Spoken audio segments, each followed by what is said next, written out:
설라지모는 가정에 대청마루에 83세 된 아버지하고 53세 된 아들하고 마주 앉아 있었습니다. 마침 창가에 까치 한 마리 날아왔습니다. 아버지가 물었습니다. 얘야 저게 뭐냐? 아버지 까치예요. 그래 오냐 고마워. 두 번째 또 물었습니다. 얘야 저게 뭐냐? 금방 까치라 했잖아요. 오냐 고맙다. 또 세 번째 또 잊어버리고 또 물었습니다. 여러분 나이 많으면 여성 부부는 정신이 왔다 갔다 합니다. 얘야 저게 뭐냐? 금방 까치라 했잖아요. 그것도 못 알아먹어요. 그 소리에 아버지는 너무너무 서러웠습니다. 너무너무 서러워서 방으로 들어갔습니다. 들어가서 옛날 일기장을 꺼내왔습니다. 그 일기장은 자기가 33살 때 일기장이었습니다. 밖에 나와서 제 아들하고 읽어보라 했습니다. 그 일기장에 이런 글귀가 써 있습니다. 3살짜리 내 아들과 마루에 마주 앉아 있었다. 마침 창가에 까치가 날아왔다. 3살 먹은 내 아들이 나에게 물었다. 얘야 저게 뭐냐? 얘야 까치란다. 내 아들은 연거푸 23번을 물었다. 까치가 뭐야? 까치가 뭐야? 나는 23번을 까치라고 답을 하면서 내 마음이 왜 이렇게 즐거운지 몰랐다. 그래서 사랑하는 내 아들을 너무 귀여워서 품에 안아 주었다. 여러분요, 아버지는 자식에게 3번 물었는데 자식은 화를 냈는데, 자식은 부모에게 23번 물었는데 그 자식이 사랑스러운 거예요. 여러분, 그것이 부모님입니다. 그 부모님이 오래오래 살아계셔야 됩니다. 여러분, 부모님을 살아계실 때 고맙게 잘 하십시오. 한 번 가면 다시 못 만난 것이 부모님입니다. 부모님을 살아계실 때 고맙게 잘 하십시오. 제가 인터넷에 글이 하나 올라왔는 것을 여러분들 한번 읽어드리겠습니다. 제목이 시아버지의 문자 메시지. 내게는 특별한 2개의 핸드폰이 있습니다. 한 개는 내 것이고 다른 하나는 하늘나라에 계신 시어머니의 것입니다. 제가 시부모님께 핸드폰을 사드린 건 2년 전 2분의 결혼 기념일에 커플폰을 사드린 것입니다.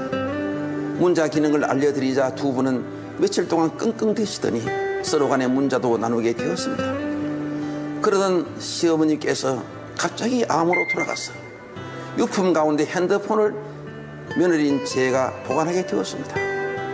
그리고 한 달 정도 지날 무렵 아버님이 아파트 경비 일을 보러 가신 후에 띵동 하고 어머니 핸드폰으로 문자 메시지가 들어왔습니다. 여보, 오늘 야간 좁니까? 저녁을 어머니랑 맛있게 드시고요. 순간 나는 놀랐습니다. 혹시 어머니 돌아가신 충격으로 아버님께서 치매 증상이 온 것이 아닌가 하는 불길함이 몰려왔습니다. 그날 밤 또 문자가 날아왔습니다. 여보, 추운데 이불 덮고 잘 자구려. 사랑해요. 남편과 나는 그 문자를 보고 눈물을 흘렸고 남편은 좀 더 지켜보자고 했습니다. 그날 저녁 우리 식구는 아버님이 사오신 동태로 매운탕을 끓인 후 소주 한 잔과 함께 아버님이 하시는 얘기를 묵묵히 들었습니다. 아직도 너희 어미가 문을 열고 들어온 것 같구나. 그냥 내 어머니랑 했던 대로 문자를 보낸 거란다. 답장이 안 오더라. 그제야 내 어머니가 돌아가신 것을 알았다. 너희 내외가 내가 이상해진 것 줄 알고 내 눈치를 보며 아무 말 못했던 것도 다 안다. 미안하다 얘들아. 그날 이후 아버님은 어머니 핸드폰으로 다시 문자를 보내지 않았습니다. 하지만 요즘은 며느리인 제게 문자를 보내십니다. 지금 나도 아버님께 문자를 보냅니다. 아버님, 빨래하려고 하는데 아버님 속은 어디에 숨겨두었어요? 이상입니다.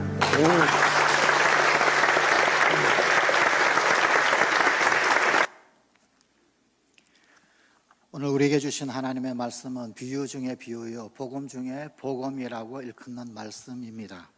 사람들은 흔히 오늘 본문의 주인공을 당자라고 착각을 하여서 이 본문의 말씀을 탕자의 비유라고 부르기도 합니다. 하지만 사실은 이 본문은 탕자의 이야기가 아니라 기다리는 아버지의 이야기입니다. 집 나간 아들을 기다리는 하늘 아버지의 슬픈 기다림의 노래입니다. 하나님은 집 나간 자기의 자녀들을 기다리며 보고 있다가 그들을 만나기 위하여 달려가서는 그들을 끌어안고 그들과 함께 기쁨으로 집으로 돌아가자고, 집 안으로 들어가자고 달래고 설득하시는 아버지이십니다.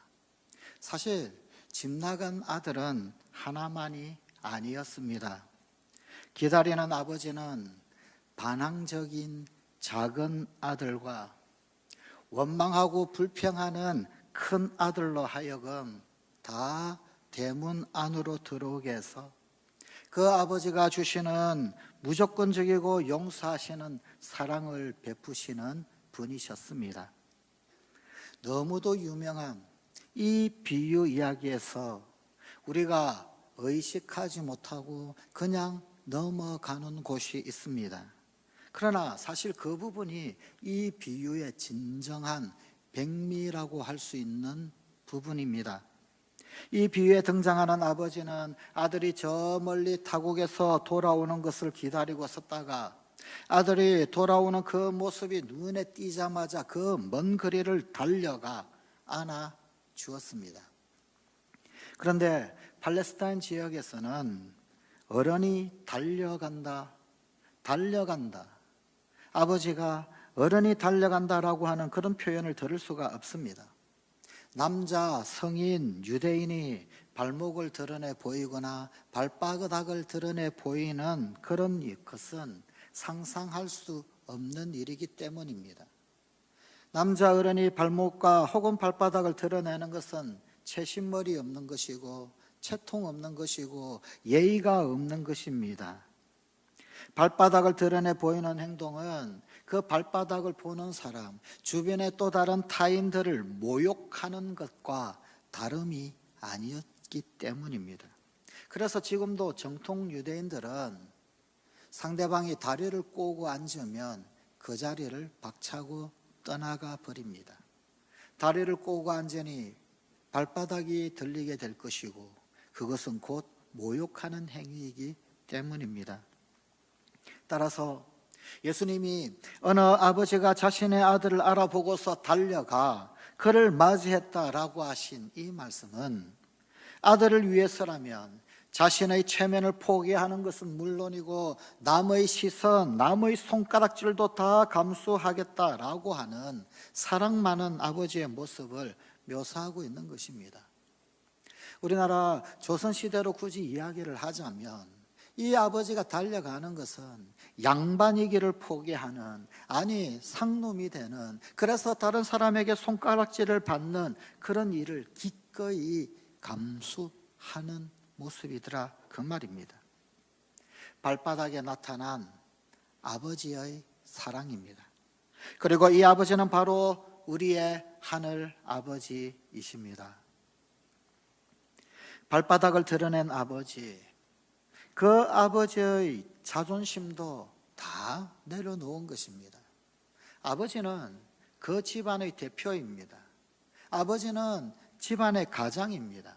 아버지는 곧 그 가문입니다. 아버지는 권위입니다. 더더군다나 유대인에게 있어서 아버지는 그 집안의 제사장입니다.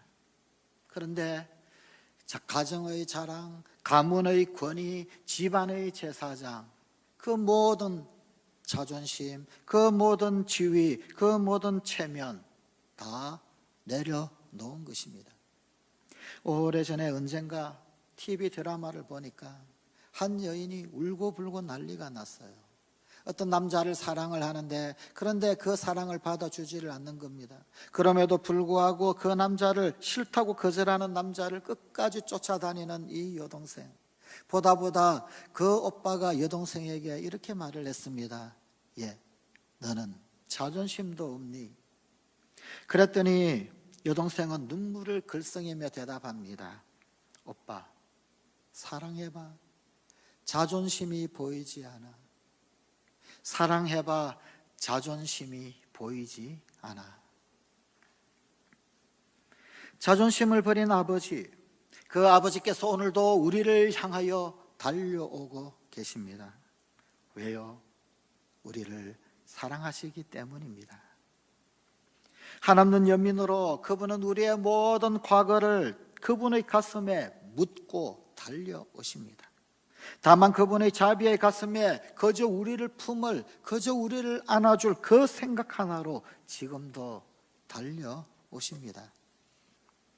그분의 발걸음에는 자비가 춤추고 있었던 것입니다. 오늘 우리에게 주신 말씀은 하나님께서 진정으로 자비하신 아버지가 되신 세 가지 길을 보여주고 있습니다. 그것은 바로 슬픔, 용서, 그리고 관용입니다. 슬픔이 자비하신 아버지의 성품을 드러낸다. 이 말은 다소 생소하게 들리기도 합니다. 슬픔과 아버지의 성품이 무슨 관계인가? 그것이 어떻게 자비하신 아버지를 드러내는 것인가? 그러나 오늘 본문 20절은 달려가는 아버지의 마음을 아버지가 그를 보고 측은히 여겨라고 하는 표현으로 고스란히 보여주고 있습니다. 측은히 여겨라고 하는 것은 견디지 못하여 라고 하는 뜻입니다. 슬픔은 곧 아픔입니다. 슬픔은 나에게 죄악들로 하여금 나의 마음을 찌르게 합니다. 그래서 아픔을 가져옵니다. 그래서 결국 나로 하여금 수많은 눈물을 흘리게 합니다. 눈물 없는 자비란 있을 수 없습니다. 이러한 슬픔이 결국은 깊숙한 기도가 됩니다. 슬픔은 세상의 죄를 보는 마음의 훈련입니다. 슬픔은, 눈물은, 아픔은 올바름을 깨닫게 합니다. 바른 것이 무엇인지 알게 합니다. 그릇된 길이 무엇인지 찔러서 돌아오게 만듭니다. 슬픔 그 자체가 사랑을 꽃피울 수 있는 눈물을 자아내는 마음의 훈련입니다. 작은 아들, 둘째 아들은 자기 아버지가 살아계신데도 불구하고 자신의 몫의 유산을 요구를 했습니다. 미리 달라고. 아버지, 나에게 돌아올 분깃을 미리 주소서. 나에게 주실 그 분깃 지금 당장 주십시오. 미리 주십시오. 이것은 아버지를 참 슬프게 하는 것이었습니다. 아버지를 참 아프게 하는 것이었습니다. 마음 아프게 하는 것입니다. 아버지는 아들이 잘못될 것을 알고 있었습니다. 주님 또한 집 나간 성도가 잘못될 것을 알고 계십니다. 그래도 달라고 하니까 다 나누어 주었습니다. 집에서 나갈 때 그저 그냥 물끄러미 바라다만 볼 수밖에 없었습니다. 왜요? 지금 잘못하고 있는데, 지금 이 유산 미리 받아 챙겨서 나가면 분명히 허랑방탕할 것이고 잘못될 것인데, 그것이 틀림이 없는데 왜 아버지가 분깃을 그렇게 미리 나누어 주었을까요? 왜 그 자산을 나누어 주었을까요? 분명히 잘못될 텐데 왜 아버지는 그 아들을 붙잡지 못했을까요? 아버지니까. 아버지는 그런 것입니다. 보통의 사람, 그냥 보통 일반인이라고 한다면 그 보통의 사람의 계산으로는 그렇게 할 수 없습니다. 주면 안 되는 거지요. 아예 호통을 쳐서 돌려보내야지요. 그러나 아버지니까 또 그가 자신의 사랑하는 아들이기 때문에 그럴 수 있었습니다. 좋은 아버지입니다. 그의 아들이니까 주어서는 안 되는데도 불구하고 주었습니다. 잡을 수 있었는데도 불구하고 잡지 않았습니다. 잡지를 못했습니다. 사랑하기 때문에 강요하거나 속박하거나 밀어붙이거나 묵살할 수 없습니다. 그게 사랑입니다. 사랑은 강요하지 않습니다. 묵살하지도 않습니다. 속박하지도 않습니다. 밀어붙이지도 않습니다. 아버지의 사랑은 그 사랑을 거부할 자유나 아니면 반대로 오히려 사랑으로 보답할 수 있는 자유, 둘 다를 다 제공합니다. 하나님 사랑의 위대함은 바로 이 하나님의 아픔, 바로 이 하나님의 슬픔, 바로 이 하나님의 자기 고난에서부터 나옵니다. 하늘과 땅을 창조하신 그 하나님께서는 제일 먼저, 이 땅에서 제일 먼저, 다른 그 무엇보다 제일 먼저 아버지가 되시기로 결심하셨습니다. 아버지로서 그분은 자기 자녀들이 사랑하는 데 있어서 자유롭기를 원하십니다. 그런 자유 속에는 이 아들이 집을 떠나서 저 먼 나라로 가서 모든 것을 탕진할 수 있는 가능성, 그것까지도 포함이 됩니다. 그 아버지의 마음은 둘째 아들의 그러한 선택 때문에 당하게 될 모든 고통 알고 있지만 사랑 때문에 그러한 선택을 막을 힘이 그분에게 없습니다. 그저 슬퍼하십니다. 아파하십니다. 자비하신 아버지의 성품을 드러내는 두 번째 길은 용서입니다. 오늘 본문 20절에 아버지의 마음을 나타내는 또 하나의 중요한 단어는 입을 맞추니 라는 표현입니다. 그런데 이 단어가 헬라어 원문에 보면 한 번만 입을 맞춘 것이 아니라 입을 또 맞추고 또 맞추고 계속해서 입을 맞춘, 여러 번 계속해서 입을 맞추었다라는 그런 표현으로 되어 있습니다. 이 입맞춤은 아들의 과거에 대한 넉넉한 용서를 전달하는 아버지의 마음입니다. 아마도 아버지 앞에 서자마자 이 아들은 엎드렸을 것입니다. 그의 죄송한 그 마음을 토해내며 용서를 빌었을 것입니다. 본문 21절의 말씀처럼 내가 하늘과 아버지께 죄를 지었사오니, 그러나 그만 아들이 그의 할 말을 채 끝내기도 전에 아버지는 아들의 말을 가로막고 목을 끌어안고 그리고 그의 입을 맞춥니다. 그리고 그 입을 또다시 맞춥니다. 그러면서 이렇게 말씀하셨을 것입니다.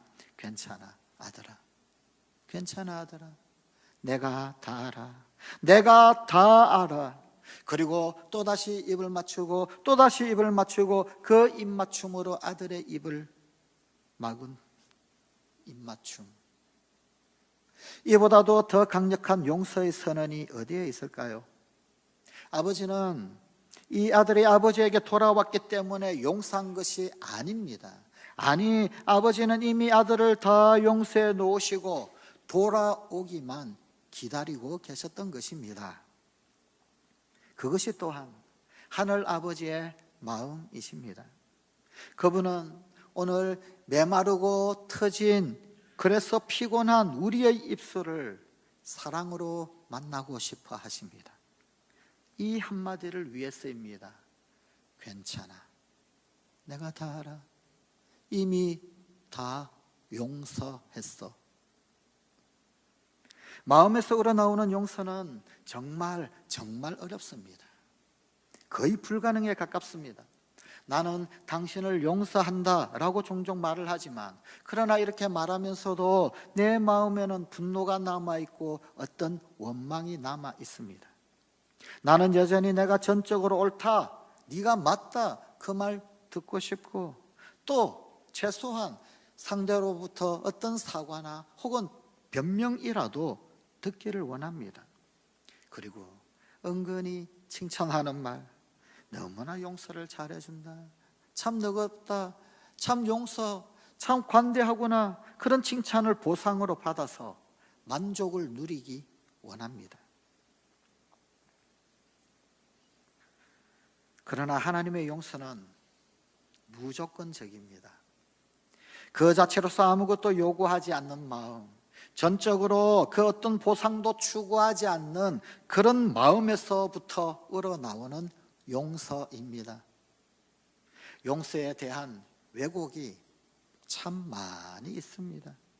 용서는 어리석은 것이라고, 부당하며 실질적이지 못하다는 주장들이 많이 들려옵니다. 용서에 대한 감사와 담내를 받아야 한다, 그런 욕구도 있습니다.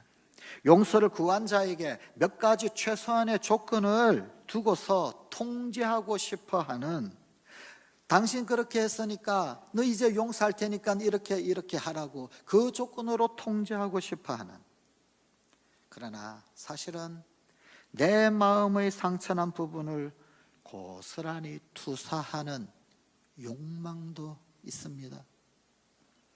그러나 진정한 아버지는 진정한 용서를 합니다. 그래서 하나님은 자비하신 아버지이십니다.